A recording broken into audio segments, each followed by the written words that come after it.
The human remains and three coat buttons discovered in Lake George, NY, during the construction of a three-family home suggest the site was a burial ground for soldiers. Lake George, NY, it was not the first time the archaeologist had received this type of call.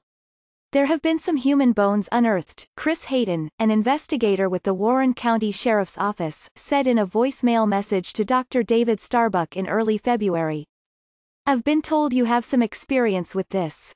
If you can give me a call back, I'd certainly appreciate it, Dr. Starbuck did call back. The bones, centuries old and fragile, offered clues that eventually led to the skeletal remains of at least 18 humans, and with them a Revolutionary War-era mystery. Over the next week, Dr. Starbuck and about 20 other archaeologists gently extracted the bones from 11 graves discovered in a pit that was being dug to pour the foundation for a new three-family home in Lake George, NY. 3 Revolutionary War coat buttons with an insignia that Dr. Starbuck said matches those worn by the 1st Battalion of Pennsylvania were among the artifacts pulled from the frozen earth.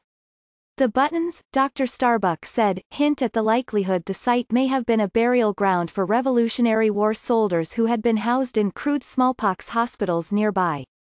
Both are mentioned in war records, but their exact locations in Lake George had never been discovered. The common goal was to rescue these human remains, Dr. Starbuck said of the dig that was complicated by a snowstorm, and also maybe to try to learn something about them. A Lake George official said the town is looking at ways to acquire the Cortlandt Street site, with an eye toward preserving it.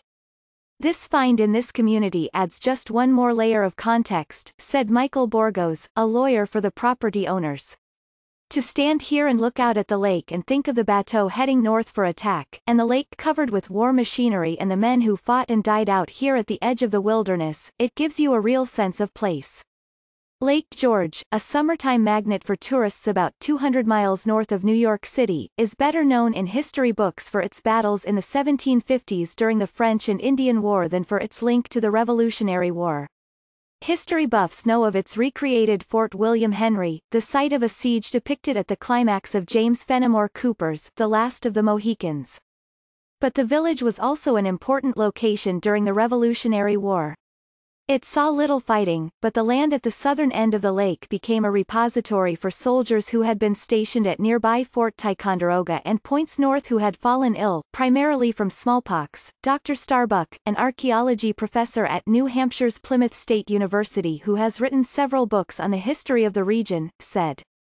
The village had the largest concentration of smallpox patients in America, between 2,000 and 3,000, in 1776. According to Dr. Starbuck, historians believe hundreds and possibly thousands of soldiers from the Revolutionary War and the French and Indian War are buried in the village of Lake George.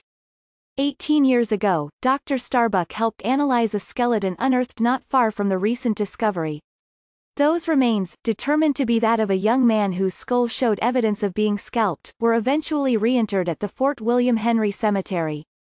The archaeologists who descended on the .61-acre Cortlandt Street plot came from 3 separate New York State agencies, and were led by Lisa Anderson, a bioarchaeologist with the New York State Museum.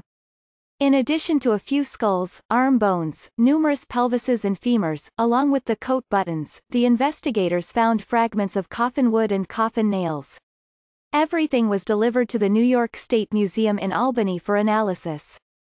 On Tuesday, Ms. Anderson said testing had identified remains from 13 individuals in 11 graves. The remains of at least 5 other people were discovered nearby. 7 of the skeletons found are believed to have been adults older than 20, according to a preliminary skeletal analysis of the fusing of bones that occurs in adulthood.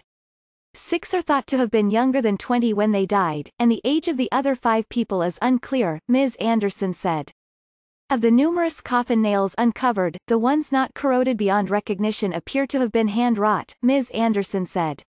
Finding machine-cut nails would have suggested they were from after 1790, according to Dr. Starbuck, though he cautioned that hand-wrought nails were used into the 1800s. Ms. Anderson said the full analysis, to radiocarbon date the wood and the bones, to piece together as many of the skeletons as possible and to study the health of those buried could take as long as 2 years. The parcel of land, owned by developers Donna and Reuben Ellsworth, sits about 400 yards from Fort William Henry, which was replicated in the 1950s mostly on its original footprint. The Cortlandt Street land is uphill from the fort and has views of the southern end of the lake. When the Ellsworths bought the land, it held a handful of small vacation cabins that were set on blocks, not dug foundations, according to Mr. Borgos, the Ellsworths' lawyer. The discovery of the remains has not completely upended construction plans. The Ellsworths plan to go ahead with the construction of one home on recently poured foundation, but will hold off on building the second three-family home that was slated to go next to it, Mr. Borgos said.